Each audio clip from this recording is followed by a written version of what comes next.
আসসালামু আলাইকুম বন্ধুরা, আশা করি আপনারা সবাই ভালো আছেন। আপনারা তো আমি ভালো আছি। এখন আমি আপনাদের কাছে ছোট্ট একটি গল্প নিয়ে হাজির হয়েছি। গল্পটি হলো, একটি ছেলে বাইরে কাজ শেষ করে যখন বাসায় ফিরে আসলো, বাসায় এসে দরজায় তার স্ত্রীকে ডাকতেছে, কারণ বাইরে তো প্রচণ্ড রোদ, সে ক্লান্ত হয়ে গেছে।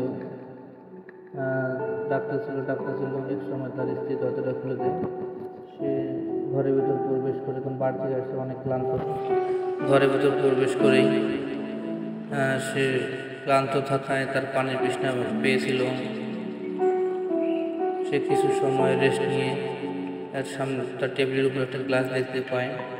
সে গ্লাসটা দেখে খালি, তো তার ওয়াইফকে সে ডেকে পানি চাচ্ছিল। তার ওয়াইফ যখন পানি দিতে অসম্মতি জ্ঞাপন করে, কারণ সে হয়তো বা ঘুমাচ্ছিল বা কাজে ব্যস্ত ছিল ওদিকে, তখন বললো যে তুমি নিজে নিয়ে খাও। তখন সে বাধ্য হয়ে ছেলেটি কী করে নিজে নিয়ে পানি খাইলো, পানি সে তার তৃষ্ণা মিটাইল। আসলে আমি এখানে আপনাদের মাঝে যে মেসেজটা দিতে চাই সেটি হলো, পুরুষ মানুষরা সারাদিন বাইরে থেকে অনেক পরিশ্রম করে।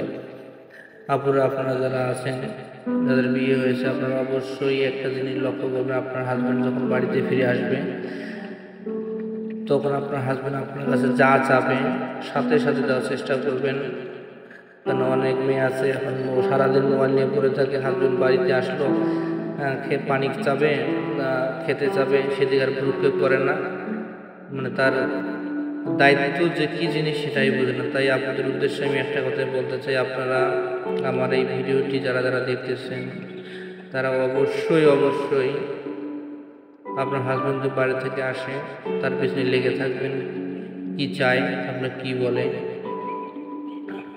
আপনারা তার কথা মতো কাজ করার চেষ্টা করবেন।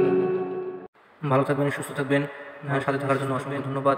আপনার সময় মূল্যবান সাহায্য করার জন্য অবশ্যই আপনার লাইক কমেন্ট শেয়ার করবেন, একটি করে ফলো দিয়ে যাবেন। যদি ভিডিওটি ভালো লেগে থাকে পেজটিতে ঘুরে আসবেন।